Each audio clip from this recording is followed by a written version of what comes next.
현재 대한민국은 그 어느 때보다도 다른 나라의 주요 정책 사안에서 빠지지 않고 등장하고 있습니다.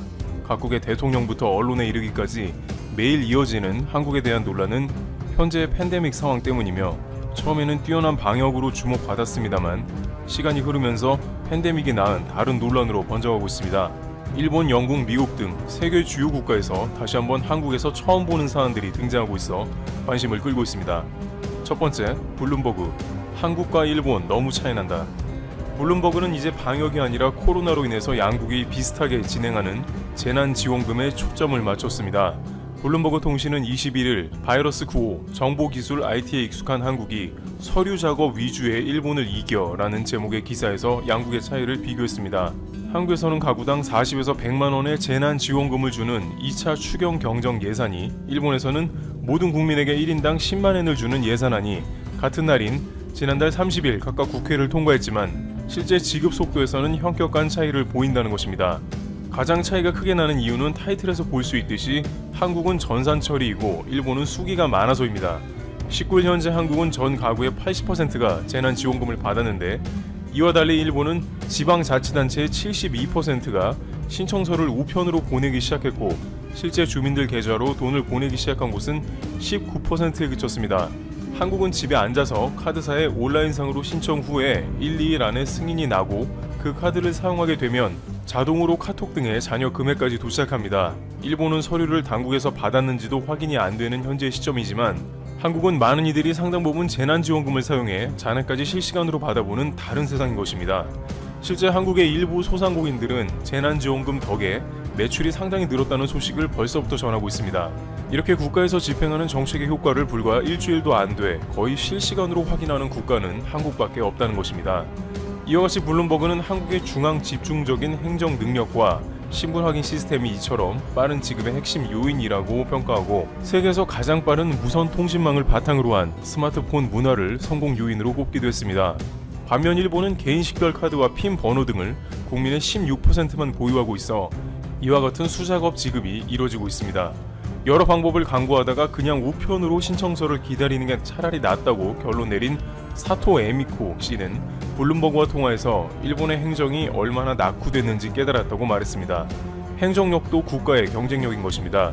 물론 이것은 한일 간에만 비교를 해서 그런 것이지만 일본뿐만 아니라 독일이나 프랑스 같은 유럽의 선진국들도 국가의 행정 처리 속도는 한국에 비해 10배 이상 느릴 것이라는 현지 교민들의 푸념은 쉽게 확인할 수 있습니다. 한국은 이번 일로 K-방역도 수출을 하지만 한국 정부의 정부 통합 전산센터 모델을 수출하는 방안도 주목받습니다. 이미 베트남이나 모잠비크, 에콰도르, 몽골 등에는 한국의 각종 행정 시스템이 수출된 바 있는데 이번 코로나 사태로 한국의 행정력마저 세계 주요 언론에 집중 보도되면서 다시 한번 한국 바람이 부는 게 아니냐는 기대를 갖게 합니다. 두 번째, WHO 총장 한국에서 나오나 일본 발칵. 한국이 세계보건기구 WHO의 집행이사국 가운데 하나로 확정됐습니다. WHO의 최고 의사결정기구인 WHA는 스위스 제네바에서 19일 오후 온라인으로 제73차 회의를 열고 한국 등 10개 국가를 2020년에서 23년 집행이사국으로 선출했는데요. 여기서 주목할 만한 것은 김강립 보건복지부 차관이 WHO 집행이사로 지명됐다는 점입니다. 따라서 앞으로 WHO 총장이 나올 수 있는 터를 닫고 최근 K-방역으로 전 세계가 극찬하는 한국에서 총장이 나올 수 있는 가능성이 더 높아졌습니다. 이러한 배경은 세계 각국이 이번 팬데믹에서 WHO의 늑장 대처로 극도의 불신을 하게 되었고 각 국민의 안전만큼은 진짜 실력이 있는 나라에서 총장을 배출해야 하지 않겠냐는 공감대가 형성되었기 때문입니다. 또한 WHO는 과거 아시아의 슈바이처라고 불리웠던 이종욱 총장을 겪으면서 한국에 대한 이미지가 매우 좋습니다. 이종욱 총장은 WHO 6대 총재로 백신의 황제로 불리우며 에이즈 결핵, 소아마비 등 질병 예방 퇴치에 앞섰습니다. 관행상 국가 원수급 예우를 받지만 출장 시 이코노미석과 2명의 수행원만이 그를 동행하며 아파트 한 채 소유도 없이 평생을 청빈하게 살아오며 행동하는 사람으로 불리운 지금의 WHO가 존재하게 한 사람입니다. 이런 분위기까지 더해 한국 내에서는 차기 WHO 총재를 정은경 질본본부장으로 해야 한다는 의견이 압도적입니다. WHO 총장 취임은 국민청원에도 올라올 정도로 대한민국과 블룸버그 등 외신에서도 주목하는 바입니다. 일본도 한국의 분위기를 감지했고 상케이는 총리 관저부터 대비해서 일본에서 WHO 총재가 나와야 한다고 열변을 토하고 있습니다. G7을 설득하자는 논리를 펴고 있는데 한국의 존재감이 너무 크기 때문에 될지는 미지수입니다.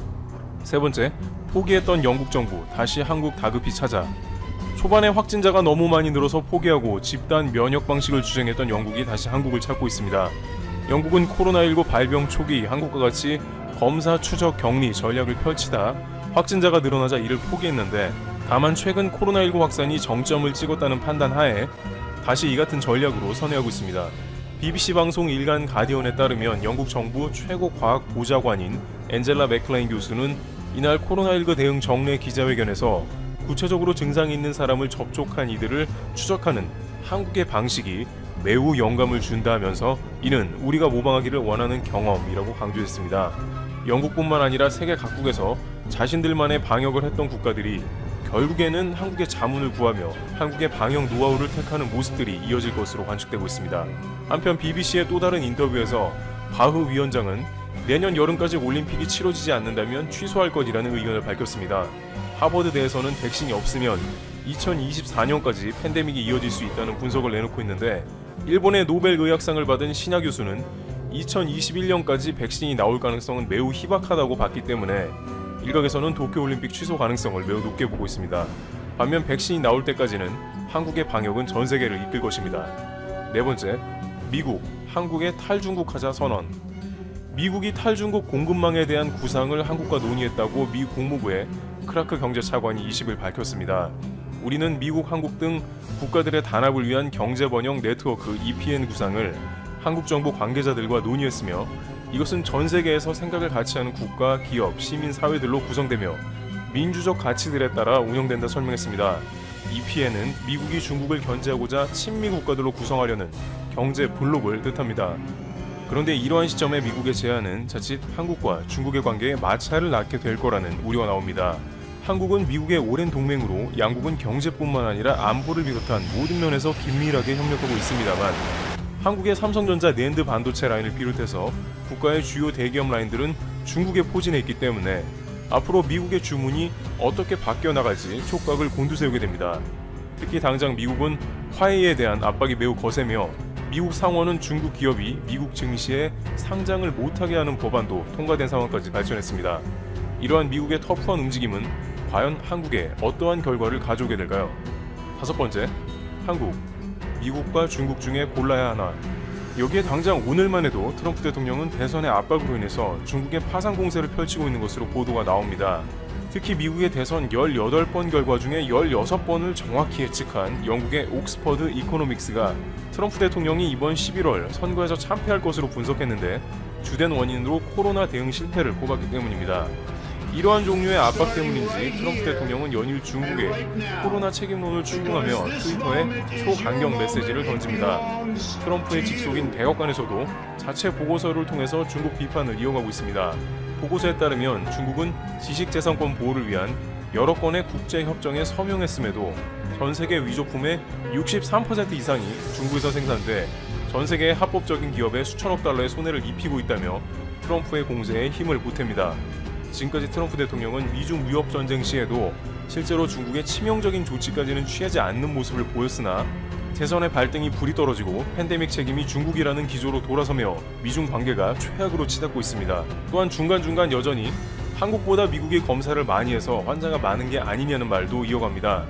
한국이 검사를 300만 건밖에 안 했고 미국은 1,400만 건이나 했으니 미국이 환자가 많은 게 당연하다고 했는데, 실제 한국의 검사량은 80만 건이 안 되어 트럼프 대통령이 제대로 자료도 인용 안 하는 등 다급한 상황이라고 전해집니다. 문제는 한국의 방위비 압박도 재선을 앞두고 더욱더 거세질 것으로 전망되는 점입니다. 양국은 미국의 13억 달러 인상안과 한국의 13% 인상안을 두고 지리한 협상을 이어가고 있는 상황입니다. 결국 한국 정부는 미국이 대중 압박을 위해 한국의 동참을 요청, 부담으로 작용할 가능성이 있는 사안들을 선별해 대응 방안을 마련 중인 것으로 알려졌습니다. 그러나 과거 미국이 한국에 사드를 배치한 데 대해 중국이 강하게 반발하면서 그 피해는 고스란히 한국이 떠안았던 것처럼 미중 갈등이 본격화하면 한국이 준비한다 해도 대응에 한계가 있을 것이라는 우려도 나옵니다. 또한 중국은 미국의 편에 서는 국가에 대해 이미 실력 행사에 나서는 분위기입니다. 미국이 요구하고 있는 코로나19 발원에 대한 국제조사를 지지한 호주에 대해 호주산 소고기 수입 중단을 경고하고, 최근 호주산 보리에 5년간 반덤핑 관세를 부과하기로 결정한 게 대표적인 조치입니다.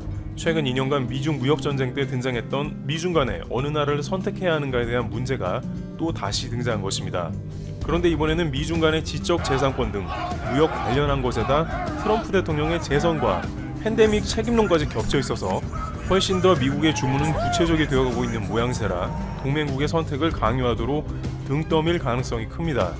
따라서 한국은 다시 한번 고래 싸움에 새우등 터지는 일련의 어려움을 겪을 수 있다는 우려도 제기됩니다. 중국의 불합리를 한국은 모르는 것은 아니나 만약 다시 한번 사드의 한한령과 같은 조치가 나온다면 중국 내에 한국 기업이 입을 피해를 비롯해서 한국의 경제 성장률은 수직 낙하할 것이기 때문입니다. 따라서 그 어느 때보다 심각한 미중 갈등에서 한국은 어떤 대책을 세워야 하느냐가 매우 중요해졌습니다.